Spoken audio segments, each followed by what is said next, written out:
Hi, everybody. Just going to wait a couple of minutes for everyone to join.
And see there's just a couple more people joining, so I'm just going to wait a wee minute to start.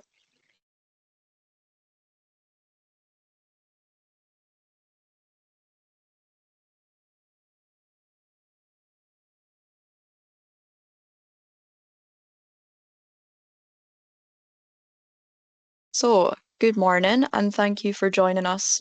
Today's session is about supporting single parents in higher education, drawing on new research carried out by One Parent Families Scotland with support from the Robertson Trust.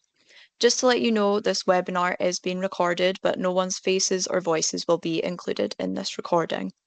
This will be a presentation and a run through of our research, but unfortunately we won't have any time for specific answers to questions today. You can get in touch with us via our email address at the end of this presentation if you do have any questions. So before we get started, here's just a quick introduction. I'm Lauren, the Digital Content and Research Officer at OPFS, and joining me today are Sarah Stewart, Head of Service Support for Families at OPFS, and Sophia Khan, Scholarship Development Officer at the Robertson Trust. We're delighted to share this work with you and talk about practical ways to support single parents in higher education. So here's what we're going to cover today. We'll just give a quick overview of who we are, why this report came about, how we carried out the research, what we found, and finally, what we're recommending and how you can get involved. So just to quickly introduce a bit about us, One Parent Families Scotland supports single parents through offering advice, emotional support, and practical help in relation to our 6 key priority areas, which single parents helped to shape. These 6 areas are my money, my home, my children, my relationships, my health and well-being, and my education, employment and training. OPFS also campaigns for policy changes in Scotland to reduce child poverty and promote equality. Education is a key pathway out of poverty, so ensuring single parents can access and complete higher education is really central to our work. This report is a really big part of that. Now I'm just going to hand over to Sophia, who will be discussing the Robertson Trust part in all of this. So over to you, Sophia. Thank you, Lauren. So as Lauren mentioned, I am Scholarship Development Officer at the Robertson Trust. And if you aren't aware of the Robertson Trust, we are Scotland's largest independent funder. We've been going since 1961, and our mission is to prevent and reduce poverty and trauma in Scotland. And we do that through funding and informing and policy change as well. So we're We support third sector organisations and communities to build evidence which inform policy and practice, again, to prevent and reduce poverty and trauma. So for this project, it was really important that the scholarship team was able to move beyond the current offer that we have. So for the last 30 years, we have offered a scholarship for largely school pupils going through into higher education. 16 to 25 was our age limit. And it meant that whilst it was really successful and it's something we want to continue forward, we were just conscious that we maybe weren't meeting those most at need and preventing poverty and trauma in the future. And so we went out to partners to have a little bit of an understanding of what other spaces we could move into, with a particular interest in mature and the parent space. And so we reached out to OPFS, who are experts in the single parent space, and asked them to conduct this research on our behalf. We were really interested in understanding what barriers parents face when accessing higher education, and those not only being financial barriers, but also non-financial barriers too. As a result of the research, we're pleased to announce that we have 2 new bursary offers that have been launched this September. So we have our mature bursary, which is for anyone between 26 and 45. And the reason we did that is we were really conscious that for those who have experienced poverty and poverty-related trauma, it might take them a little bit longer to get through to higher education. And so we didn't want to stay within our previous age range.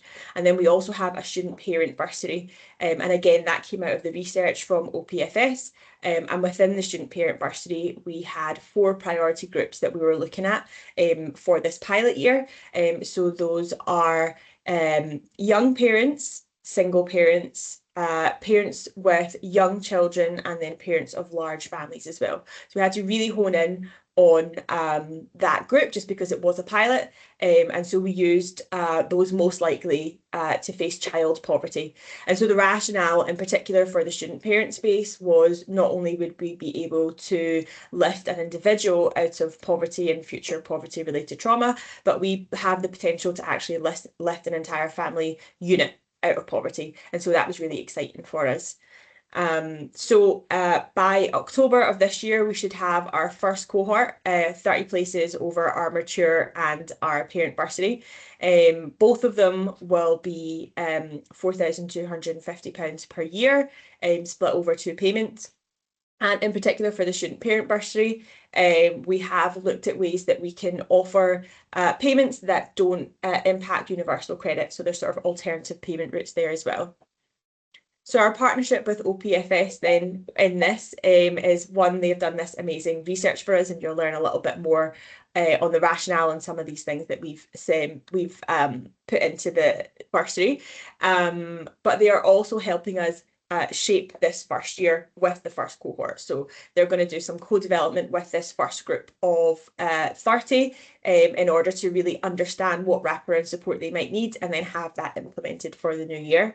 They've also helpfully put together a Thrive, Not Just Survive webinar for us, which has just been sent out to everyone who has applied for the bursary. And that's somewhere around 300 odd people who made it through to stage 1, but then didn't progress through to the 30 that will eventually be on the bursary. So a little bit of an expansion of support, not just for the 30 we can support, but that 300 that clearly are in need of bursary support in one way or another. So that was an excellent addition we were able to offer. And then OPFS have been really great in creating some time for any applicants who are interested in having one-to-one income support. So that was really important to us when we were looking at the information that was coming through the research, that income maximisation was something that was very personal and needed to be tailored to each individual person, especially if you're on universal credit. And so we built that into the partnership too. So I will hand back to Sarah.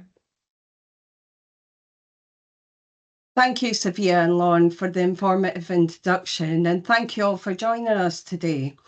As said, I'm Sarah Stewart and I'm Head of Service at OPFS for Support for Families. Firstly, I want to begin with my own story because it connects so directly to the research we're here to explore. In the early 1990s, at just 17 years old, I became a single parent. And at that time, there was a lot of stigma and shame, and many people assumed that I'd given up on a future and that my life chances had narrowed and that my child would inevitably struggle because of my situation. But I wanted more for us. So I went to college, initially night school, distance learning, and then on to university. It wasn't easy, juggling parenting, study, late night textbooks with bedtime stories, and constant worries about money, and always feeling I didn't belong and had to constantly prove myself. And yet, when we completed this research on single parents in higher education, I was struck by how little has changed. The same barriers and financial pressures, childcare challenges, and social stigmas still standing in the way. And that's why this research felt so personal to me, because while my story began nearly 3 decades ago, the challenges I face are still very much present for single parents today, and the data makes that clear. But firstly, let's take a closer look at what the numbers tell us about the realities and a bit of a flavour of the landscape for single parents in Scotland today. 1 in 4 families are headed by a single parent, and right now, 4 in 10 children living in poverty come from a single parent household. That's around 90,000 children. And as we zoom in further, we see that 38% of children in single parents families are living in poverty. And what's striking is that 65% of these parents are in paid work. So clearly, being employed isn't enough to escape poverty. And that's what we mean when we talk about in-work poverty. Now, there's several factors driving this. Firstly, gender inequality plays a huge role. 92% of single parents are women. And then there's the labour market itself. Single parents are more likely to be working in low-wage sectors, often with limited hours that fit around childcare. And speaking of childcare, access to affordable and flexible and high quality options is still a major barrier. And when we also consider housing, where many single parents face fewer choices and are more likely to end up in poor quality accommodation or even temporary housing. And another issue that doesn't get enough attention is child maintenance service. Enforcement is patchy at best and leaves many families without financial securities that they are entitled to. And that's just scratching the surface. The full report dives deep into all these challenges and more, laying out the systemic barriers that single parents face every day. It is a complex picture, but one we need to understand if we're serious about tackling poverty in Scotland. And that's why today's conversation matters so much, because behind every data point is a real family with hopes, struggles, and determination. And by understanding these barriers, we can begin to break them down. So, to better understand the barriers single parents face in higher education, we initially identified 4 key target groups, and these included single parents currently in higher education, those actively considering it, those who completed the course, and those who started but didn't finish.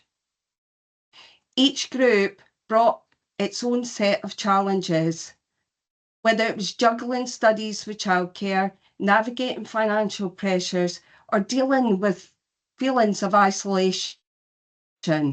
And recognising these distinct experiences were crucial. as it would allow us to tailor our research and ensure that the voices and realities of single parents were at the heart of our findings.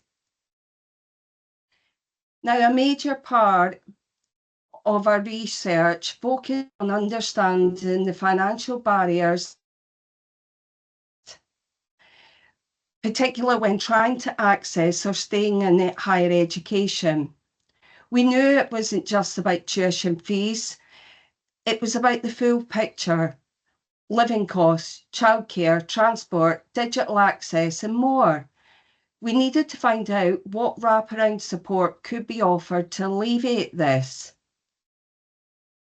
And therefore, to support Robertson Trust in their quest to understand both the financial and non-financial support that single parent students and mature students required, we consulted single parent students on the following key areas across all 4 target groups.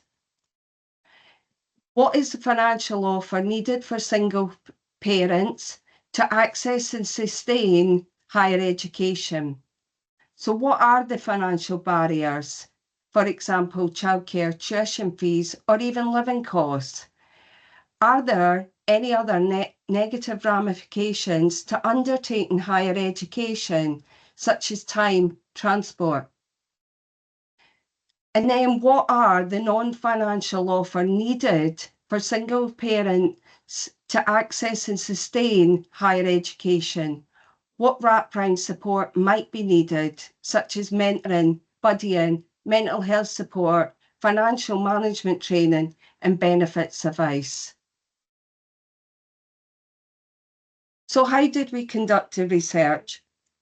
We wanted to capture the voices of single parents across Scotland, and we used a mixed method approach, gathering data through an online survey, making it clear we were looking for people from all 4 target research groups we had identified.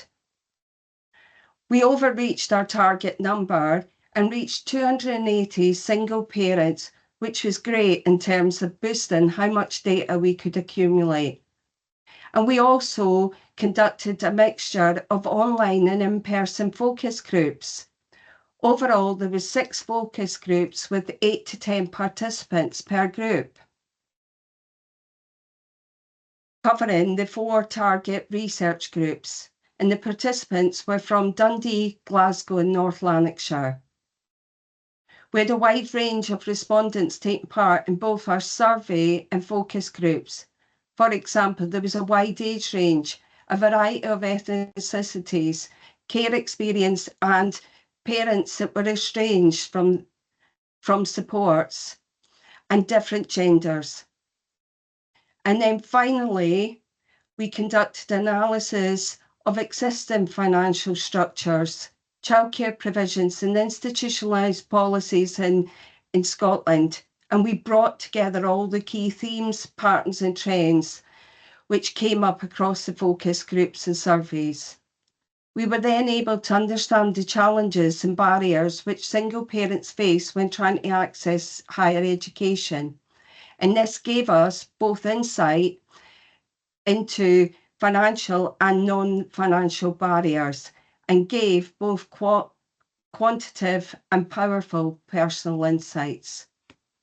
So firstly, let me paint a quick picture of some of the data we gathered. A staggering 97% of single parents told us that juggling studies with family responsibilities were tough. And as we dug deeper, the numbers spoke volumes. 61% said it was challenging. 36% said it was extremely challenging. Not a single person said it was easy, not one. And that tells us everything we need to know about the scale of the struggle. But what really stood out in our research was the consistency of financial challenges across all single parent student groups. No matter where they were on their educational journey, thinking about it, in the middle of it, or having left it behind, money was a major factor. but each of the groups had its own specific pinch points. Prospective students were looking for clarity, information about bursaries, how to calculate what they'd actually receive, what support is available before they even apply, including if there were any unintended consequences, such as how benefits interacted with grants or other financial supports. Current students told us loud and clear, paid childcare support is absolutely crucial. Without it, studying became nearly impossible. And former students who didn't complete spoke about the stress of student loans, confusion about financial guidance, and real worries about rent and how universal credit interacts with studying. And finally, graduates, even after finishing, still needed help. They wanted budgeting advice, clear guidance on benefits, access and additional supports. So while the financial pressures are universal, the type of support needed varied depending on where each person was in the journey. That's why a one-size-fits-all approach simply doesn't work. It's important to discuss parent stories, but we think it's also crucial to amplify parents' voices. So we have a voice message now from one of the parents in our focus group, who's referencing not only the financial difficulties they faced as a student, but also the lack of information around this.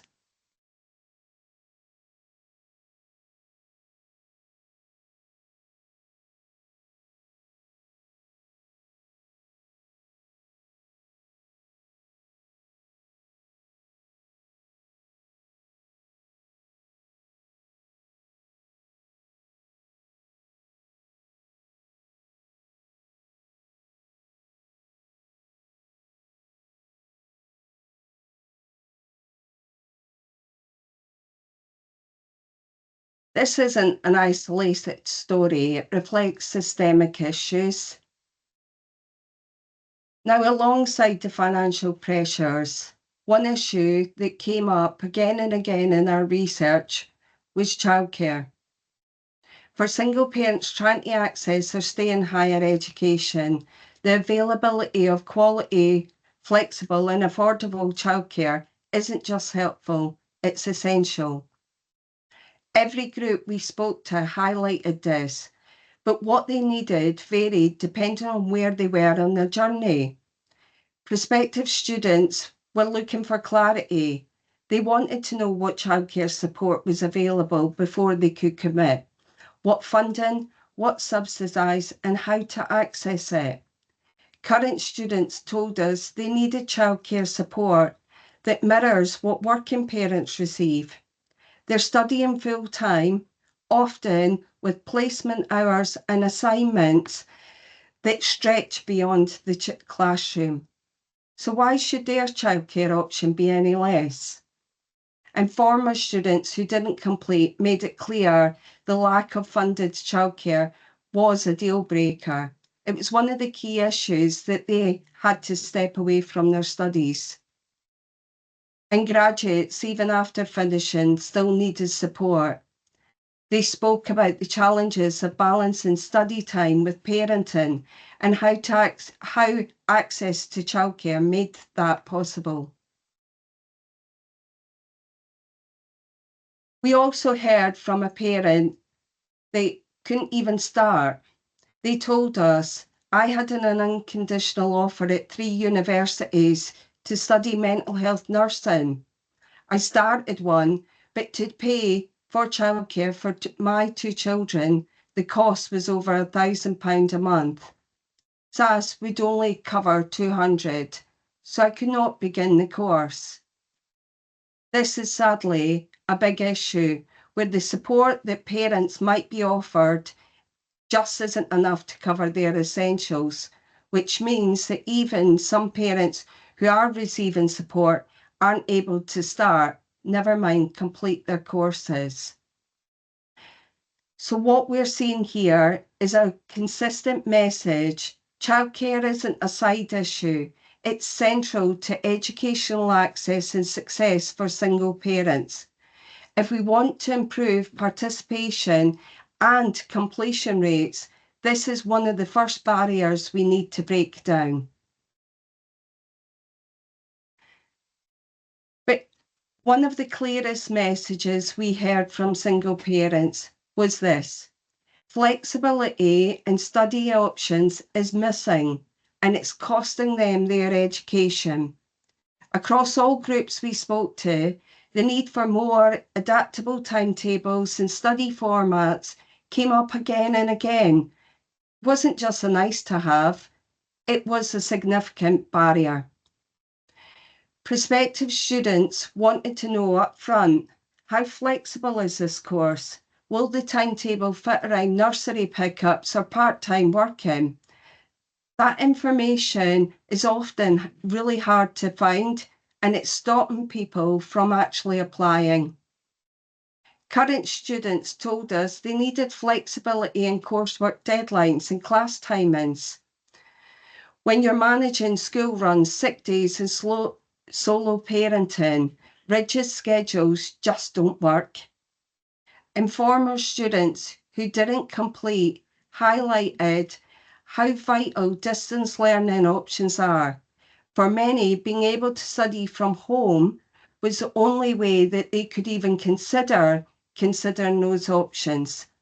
But those options weren't always available or accessible. And graduates reflected on how important it was to have support in planning their study time.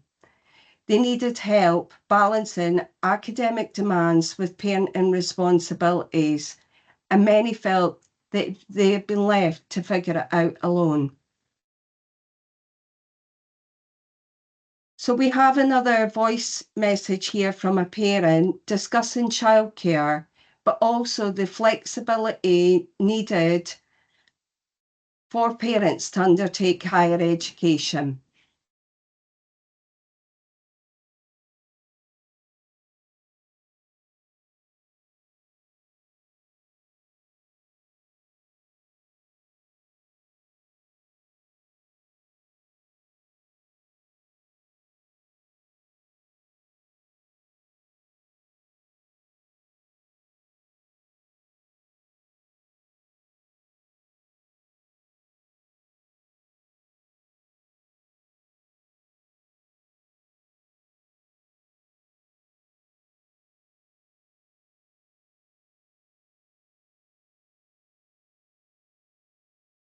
So the takeaway here is simple. If we want single parents to succeed in higher education, flexibility isn't an option, it's foundational. And then finally, something that came through loud and clear in our research is many single parents simply didn't know what support was out there. Not because they weren't looking, but because the information was scattered, confusing, or just plain hard to find. This lack of clarity was a recurring theme across all groups. Prospective students, on one hand, were stuck at the starting line. They needed simple and accessible guidance. What bursary was available, how to calculate entitlements, and where to go for help. Current students had already navigated the financial maze to get started, so their focus was less on finding support and more on surviving with what they had. And former students who didn't complete told us they just felt lost. They needed better signposting around financial support and clearer advice on what actually they were entitled to. And graduates still had questions, especially around benefits, budgeting, and where to turn for study-related support after finishing their course. So the message here is simple. Support only works if people know it exists and understand how to access it. If we want to empower single parents in higher education, we need to make that information visible, clear, and tailored to their journey. So here's a voice from a parent who graduated to really illustrate the experiences we're talking about. And these words really bring the challenges to life, especially around the lack of information available to single parents in higher education. A single parent who graduated said, "I think there is not enough information for single parents who are considering further education on how their benefits might change and what's available in the education sector to support them." So the systems that are supposed to support parents are really inaccessible, and often parents do not actually know what their rights or entitlement are. And on top of this, we have our final voice message from a parent who discussed the fact that he was only offered help at the point of crisis.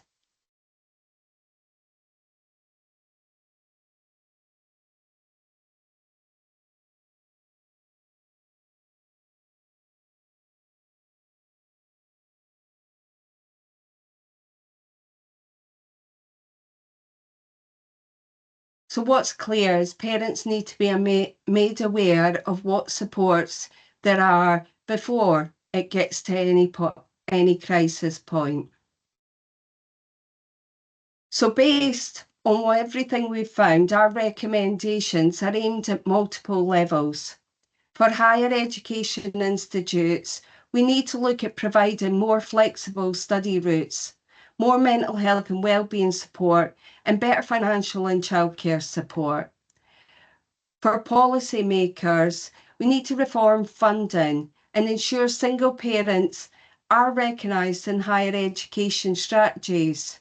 And for funders and partners like the Robertson Trust, invest in targeted programmes and raise awareness. So on top of our recommendations, we have also gathered some tips from single parents which practitioners who work directly with parents can use and share with parents who may be considering higher education. Taking on higher education as a single parent can feel overwhelming, but there is a lot of support out there, and I want to share some of the key things to keep in mind for parents. Firstly, parents should check on what's available locally in terms of employability, education and training support. OPFS runs programmes in Glasgow, Dundee, Edinburgh, North Lanarkshire and Falkirk. And if you're not in one of those areas, our helpline can point you towards support closer to home. Our helpline can also talk you through what's available, and tools like the OPFS Budgeting and Debt Tool and the Student Information Scotland Budgeting Planner are great for getting a clearer picture of your finances, as an understanding of finances is crucial. Studying may affect benefits like universal credit or housing benefit. So it's really worth finding out how study hours and income might change your entitlement. And again, our helpline is a really good place to get that personal advice on this. Some universities have their own nurseries on campus, and there are also local authority schemes and registered childminders to look at. If you're studying full-time, you may also qualify for a childcare grant. Universities themselves can offer a lot of support too, from bursaries and hardship funds to more flexible study options like part-time, evening classes or online learning. Your student support office is the best place to ask what's available. Time management is a big one. Using planners, apps to schedule study time around parenting can be really helpful. And if full-time study doesn't feel realistic, part-time or distance learning might be a better fit. It's also really valuable to connect with others in the same situation. Here at OPFS, we run a single parent forum where you can share experiences, and there's a lot of student and parent groups that can provide community support and advice. Good budgeting makes a difference too. Tools like our budgeting planning or our money advice service can help you track your income, spending, and reduce financial stress. On top of that, the main funding, there may be additional grants you can apply for. And finally, try to stay motivated. It helps to read the success stories from other parents, but it's just as important to celebrate your own progress, small wins along the way. So yeah, there are challenges, but with the right planning, advice, support, higher education can really be a positive and achievable step. So now, if you're speaking to parents who are already getting started, as many are right now, it's really important to do things and really encourage them to think about contacting student support and tutors as soon as possible, explaining the situation and where needed, ask for flexibility. Colleges and universities want you to succeed and support you wherever possible. And trying to get childcare sorted out early, applying for funding, funded childcare hours and grants, as well as exploring the university nurseries, clubs that might be available. It's really also helpful to point parents towards budgeting tools at all stages to help them understand their finances. And planning for travel is really important, as well as accessing counselling, other services which can support parents from the beginning of their higher education journey.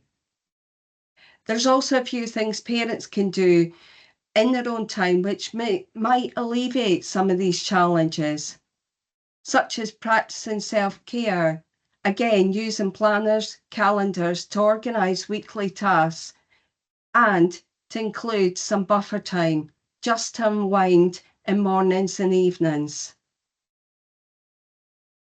And finally, we have some tips for parents as they go through their higher education journey.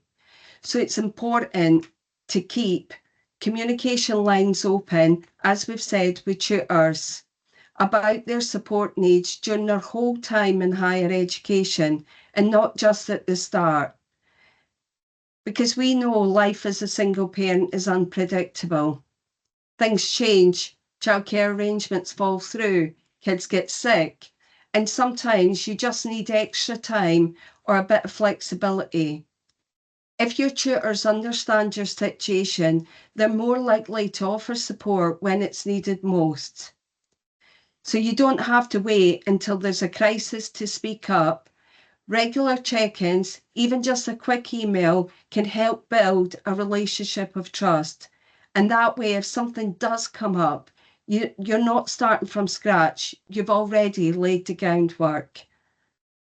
Again, and I can't not emphasize this more, colleges and universities want you to succeed, but they can only help if they know what's going on.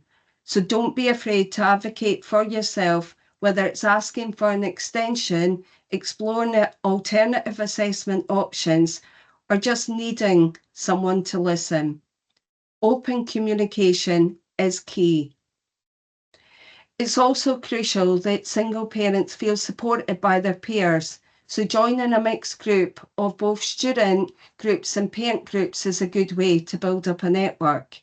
For example, OPFS runs activities in person through our local services, but we offer some online community through our single parent forum. And it's also useful for parents in higher education to keep a bag of essentials for both themselves and the children, just in case they need it on one of those long days. It might sound simple, but it can make a difference when life is unpredictable. Because when you're juggling lectures, childcare, travel, and maybe even work, things won't always go to plan. Having a bag with snacks, a change of clothes, chargers, or even a notebook means you're ready for whatever a day throws at you. And it's not just about being prepared, it's about reducing stress.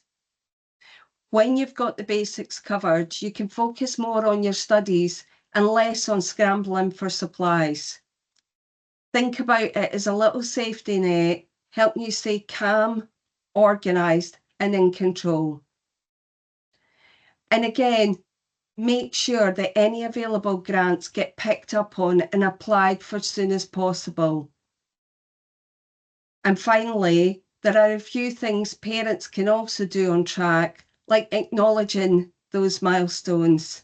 And it's really important to celebrate all those wins. So thank you, Nalai, for your participation today. We've only really given you a snapshot of what the available support. The full report contains detailed findings and recommendations, and you can read both by scanning the QR code, or you can scan the QR code on the right to head to our website. Feel free to share this with your networks to raise awareness, and please do get in touch with us if you'd like to discover anything further, or if you have any questions today about today's webinar. As for the support that OPFS can provide, we have specialist teams that can offer debt advice. We also have a childcare connector service as part of our employability support service.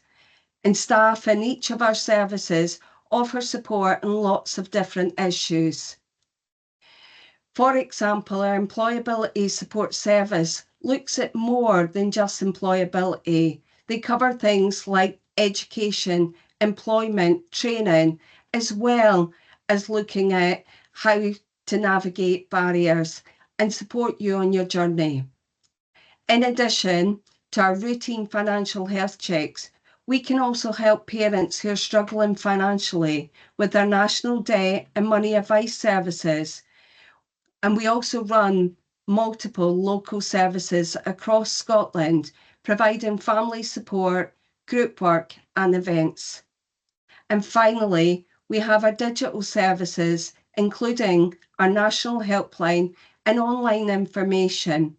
If you want to keep up to date with us, feel free to give us a follow on our social media channels. So finally, from me, I want to return briefly to where it began, with my own story of becoming a single parent at 17 in 1990s. Back then, the stigma and the struggles were very real. And hearing the voices captured in this latest research, I'm struck by how much that experience still resonates with single parents today. That tells us something important. Change hasn't happened quick enough, but it also tells us something else. Single parents continue to show extraordinary strength, resilience, and determination, just as they always have. And the challenge now is for us collectively to do better. To take these findings, these lived experiences, and turn them into action, whether that's policy, practice, or simply in the way we think and speak about single parents. Because behind every statistics is a real person, a real family, and a child who deserves to grow up in a society that supports them rather than judges them. We're now taking this research forward through our Beyond Pledges project, which is focused on turning insights into action. Our goal is to work with partners who share our commitment to breaking down barriers and creating practical, lasting solutions for single parents in higher education. If you or your organisation would like to collaborate with us, we'd love to connect after this webinar. And together we can build a higher education system that truly works for single parents and their families. So thank you for your time today. And now I'll just hand back to Lauren, who will wrap things up. Thank you, Sarah. So I've just been told that a few people might not have been able to hear a couple of the voice notes today. Sorry about that. We are obviously happy to send on the slides to you, and it'll also be available as a recording.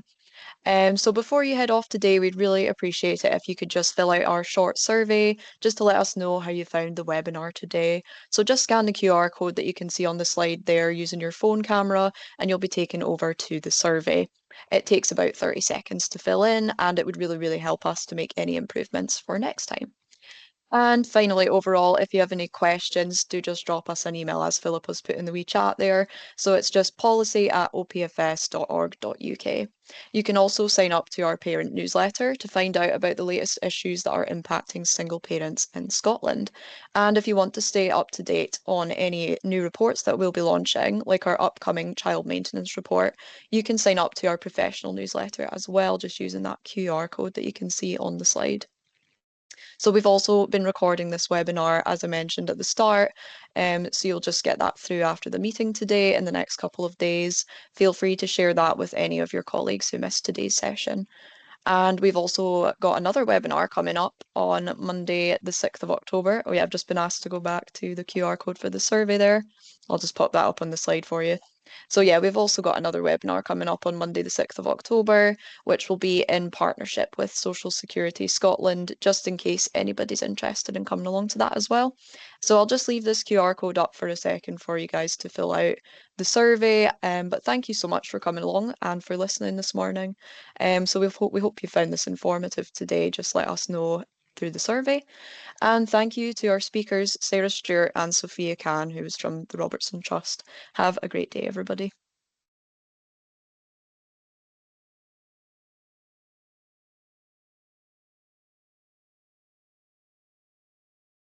Thank you.